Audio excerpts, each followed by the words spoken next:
Il y a cette fatigue que personne ne parle réellement, mais qui nous impacte autant que celle qu'on connaît le plus. Et là, je ne vous parle pas justement de la fatigue physique, mais plutôt de la fatigue émotionnelle. Celle qui nous vide autant que la fatigue physique, mais qui ne se voit pas en fait, mais que votre corps ressent profondément. Et moi, je suis quelqu'un qui est très touché par cette fatigue émotionnelle. Donc aujourd'hui, dans cet épisode, je vais vous parler et je vais vous aider à reconnaître les signes de cette fatigue émotionnelle, comprendre ce qui la provoque surtout, et surtout s'en libérer avec des outils simples mais qui font toute la différence. Avant qu'on continue, n'hésitez pas à vous abonner à ma chaîne YouTube et à liker cette vidéo si vous regardez sur YouTube. Donc, en fait, il y a plusieurs signes que la plupart des femmes vivent sans savoir ce que c'est, sans savoir que c'est un signal d'alarme de fatigue émotionnelle. Le premier signe, c'est que vous allez vous réveiller fatigué, même après avoir dormi, que vous ayez dormi plusieurs heures et que vous avez respecté vos cycles de sommeil. Vous allez avoir des petites choses qui vous irritent plus que d'habitude. Vous allez peut-être avoir du mal à gérer certaines situations qui, de base, sont très simples, mais au final, parce que vous avez tellement de fatigue émotionnelle, qui vous paraissent ultra difficiles. Vous allez avoir l'esprit qui est embué. Si vous voyez l'image justement donc d'une voiture avec de la buée, votre esprit, il est pareil, clairement. Vous oubliez du coup des choses, vous avez du mal à réfléchir et vous allez vous sentir à fleur de peau. Donc c'est-à-dire que vos émotions vont être décuplées et vous allez avoir ce sentiment que vous avez envie de pleurer pour un rien.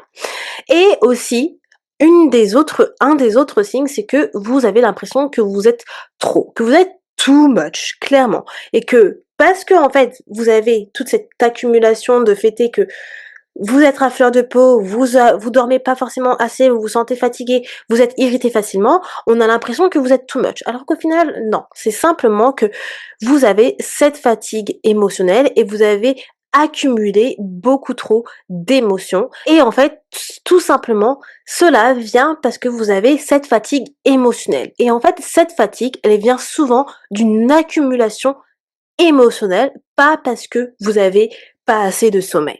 OK? Donc, d'où vient cette fatigue émotionnelle? Je suis quelqu'un qui est très touché par la fatigue émotionnelle. Je vous en ai parlé dans un des derniers épisodes que je vous ai fait justement dans ces feel boost là. Parce que, du coup, j'ai plus de fatigue émotionnelle que de fatigue physique, OK?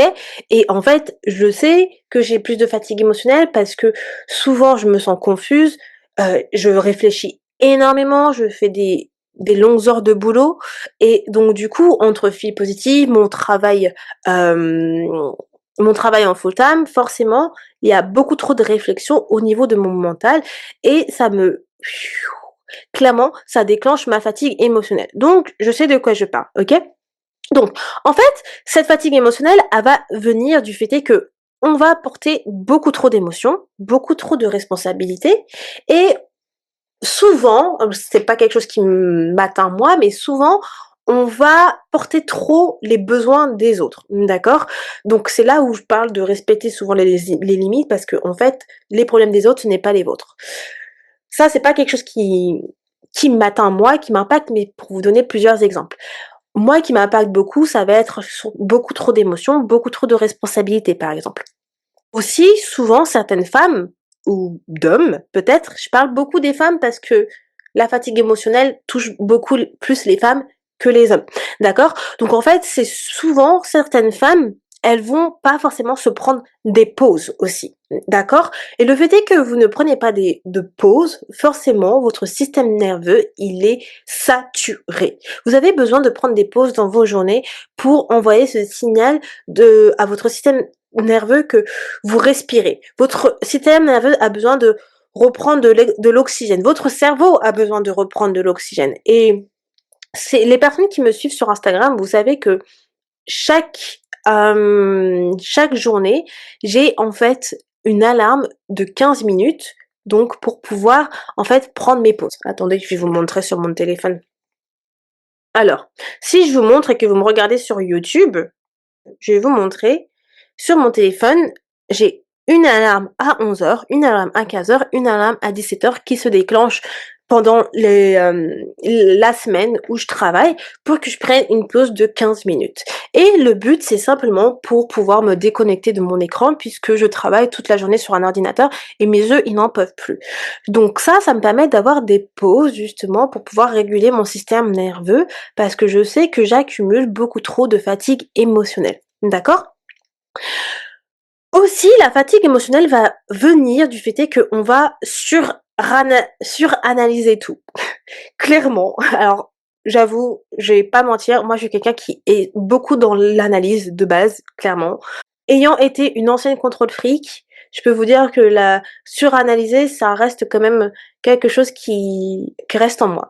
J'analyse énormément. Pourquoi si? Pourquoi ça? J'avoue, je pose beaucoup de questions. Je suis quelqu'un de très curieuse, mais je vais beaucoup analyser les situations. Mais ça aussi, ça travaille beaucoup dans votre tête. Clairement, votre mental, il en peut plus. Donc là, les personnes qui ont beaucoup de fatigue émotionnelle, on va ressentir beaucoup ça. Et la fatigue émotionnelle vient beaucoup aussi de la suranalysation qu'on l'on fait au quotidien. Donc les girls, il faut arrêter qu'on suranalyse toute situation. Clairement. Autre chose, c'est que la fatigue émotionnelle, elle vient du fait est que souvent, les femmes ne s'autorisent pas à ressentir vraiment. Je m'explique. Quand je vous dis à ressentir vraiment, c'est en termes d'émotion, dans le sens où on est, on est souvent tellement occupé, on va pas se laisser le temps de se laisser ressentir. C'est-à-dire que, ouais, quand je vous disais, justement dans les épisodes précédents, de faire en fait ce body scan en se disant qu'est-ce que je ressens aujourd'hui? Est-ce que je suis frustrée? Est-ce que je suis énervée? Est-ce que je suis sous pression? Ce type de choses en fait, de mettre un nom sur nos émotions, sur ce que l'on ressent, c'est ultra important. C'est quelque chose que j'ai appris à faire au fur et à mesure des années parce que je le faisais pas assez souvent. Et ça change la donne de se dire mais en fait aujourd'hui je me sens frustrée. Je me sens anxieux, je me sens angoissée. Ça fait toute la différence parce que vous arrivez à mettre des mots sur ce que vous ressentez. Et ça, le fait est qu'on certaines femmes, on ne s'autorise pas à le faire, et ben c'est pire puisque ça justement, ça déclenche encore plus de fatigue émotionnelle. Ça fait partie des signes qui va enclencher la fatigue émotionnelle. Et aussi, quelque chose qui va intervenir là-dessus, ça va être le fait est que, parfois, tout simplement, vous n'avez pas assez d'espace pour pouvoir vous exprimer. Pas assez d'espace où on vous écoute et où on vous soutient. Donc là, la fatigue émotionnelle va aussi s'enclencher dans le sens où, quand vous avez quelqu'un qui peut vous écouter et vous avez du soutien, ça veut dire que émotionnellement, vous libérez une partie de votre mental puisque vous avez eu la possibilité, entre guillemets, de déverser tout ce qui vous encombre. C'est important de pouvoir en fait déverser toutes ces choses qui nous encombrent. C'est pour ça que l'écriture, je trouve que le journaling et écrire ses pensées sur un journal, ça fait du bien parce que quand vous avez personne pour pouvoir qui peut vous écouter, vous écrivez tout dans votre journal. Ça sert à ça le journaling aussi. Donc en fait, la fatigue émotionnelle, c'est ce qui arrive quand votre système nerveux, il va vous dire: «OK, je n'ai plus de place, OK? Je n'ai plus de place pour pouvoir stocker toutes ces choses qui arrivent, en fait». Donc pensez vraiment comme ça et du coup, votre, système nerveux, il est overbooké, il a plus de place, il est, clairement en rupture de stock, clairement. Donc ça, c'est vraiment, on va dire, des phases que beaucoup de femmes expérimentent et moi incluse, parce que, voilà, avec tout ce que je vous ai déjà dit, du coup, en début de cet épisode. Mais il y a un processus que vous pouvez faire pour pouvoir vous libérer de la fatigue émotionnelle. Et c'est un processus que je fais encore au fur et à mesure, puisque de toute façon, la fatigue émotionnelle, ça va, ça vient. C'est comme la fatigue physique, ça va, ça vient. Ça peut partir et ça peut revenir. Voilà. Donc quand on s'en libère, ça peut revenir dans 3 semaines. Donc il faut toujours refaire ce processus et adopter, on va dire, les bonnes manières pour éviter au maximum cette fatigue émotionnelle. Donc, premier processus, c'est d'identifier l'émotion. Donc, ce processus, il se compose de 3 étapes, d'accord? La première étape, c'est de identifier l'émotion qui vous consomme, OK?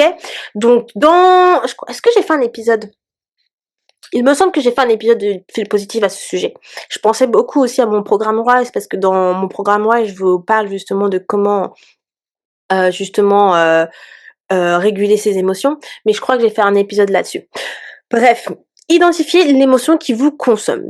La fatigue émotionnelle, elle vient rarement de toutes les émotions, bien évidemment. En fait, elle va venir soit des émotions que vous évitez depuis trop longtemps, ou soit des émotions que vous vivez trop pendant longtemps. D'accord? Donc, posez-vous la question, quelle émotion je vis depuis trop longtemps? Ou au contraire, quelle émotion j'ai du mal à rencontrer en fait en ce moment. Donc c'est le contraire. Donc c'est-à-dire émotion que je vis pendant trop longtemps, ça veut dire par exemple ça va être la frustration, peut-être l'angoisse, ou l'émotion que j'ai du mal à rencontrer en ce moment, ça va être de la joie, contente, apaisement. Donc posez-vous cette première question. Ça c'est la première étape du processus. Identifiez l'émotion qui vous consomme. Deuxième étape, ça va être créer un espace où vous allez pouvoir décompresser. D'accord? Donc en fait, votre système nerveux, il a besoin de deux choses. La première, c'est de la sécurité. OK? Votre système nerveux, il a besoin de se sentir en sécurité. Et la deuxième, c'est la lenteur. OK?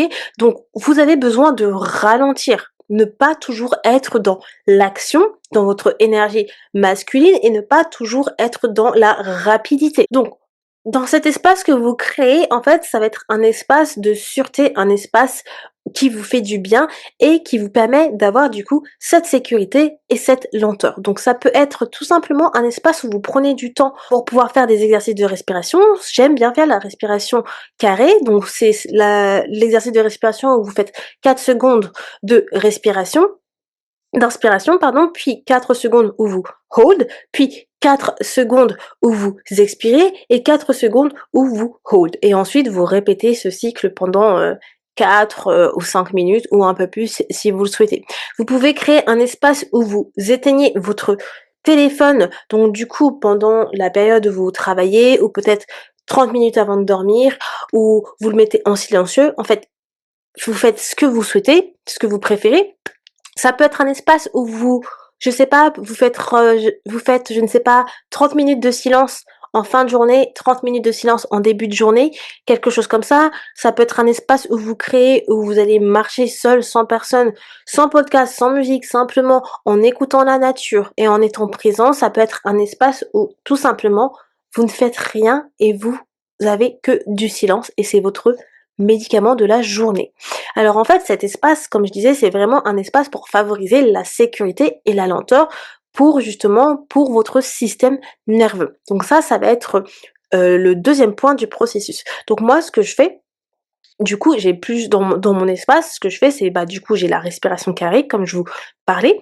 Mon téléphone, il est toujours en mute le soir, donc en muet. Vous savez, sur les iPhones, vous avez plusieurs phases que vous pouvez utiliser. Donc moi, je configure ces phases-là, d'accord? Donc, configurez ces phases si vous avez un iPhone. Moi, il est en muet.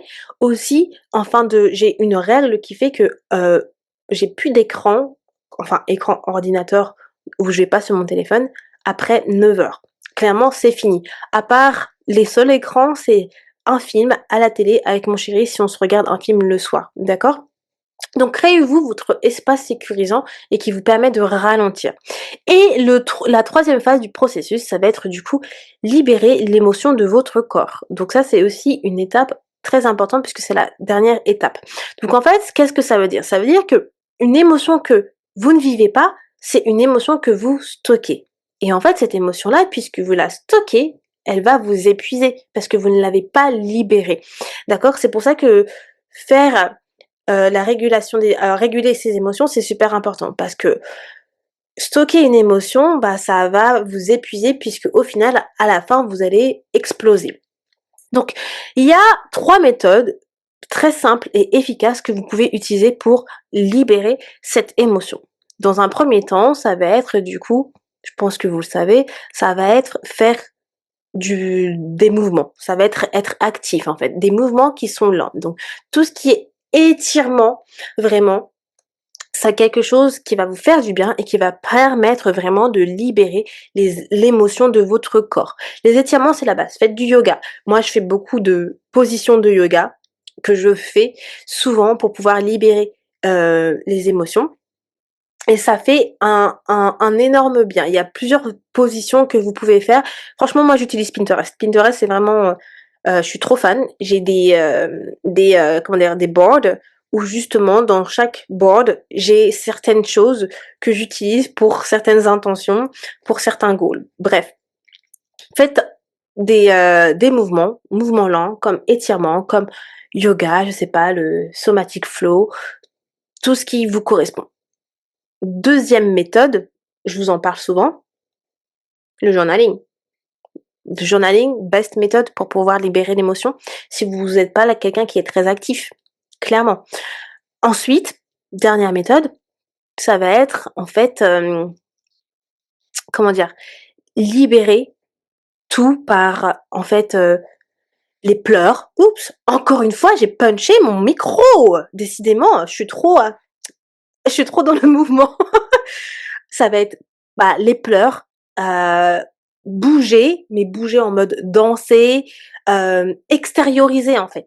Vous voyez? Donc extérioriser, de manière saine tout ce qui vous encombre. Donc pleurer, c'est vraiment, bah, aussi quelque chose qui permet de libérer très sainement vos émotions et où vous en avez besoin et c'est pour ça qu'après quand on a pleuré, on sent vraiment un soulagement dans notre corps. Donc pleurez, faites, du breathwork as well. Je pense que le breathwork, c'est aussi quelque chose de très sain qui permet de libérer les émotions, que j'adore faire. Je vous avais donné une chaîne justement de breathwork de Sandy quand je vous en avais parlé dans les fil boost d'été. Je l'adore ce monsieur. Vraiment trop génial. Donc bougez, dansez, vraiment ça vous fait du bien. Donc voilà pour ce processus en 3 étapes, je vais vous le répéter. Première étape, c'est d'identifier l'émotion qui vous consomme. Deuxième étape, ça va être de créer un espace où vous pouvez vous décompresser, pour pouvoir en fait aider votre système nerveux. Et la troisième étape, ça va être libérer l'émotion de votre corps. Voilà les amours, j'en ai fini pour cet épisode d'aujourd'hui. Et si celui-ci vous a plu, n'hésitez pas à commenter et à liker cette vidéo ou même tout simplement laisser un commentaire sur Spotify ou reposter sur Instagram. D'ailleurs, mon Instagram, c'est Feel Positive Official. Si vous n'êtes pas encore abonné sur Instagram, what are you waiting for? I'm waiting for you. Et moi, je vous dis à demain pour un nouvel épisode. Ciao tout le monde!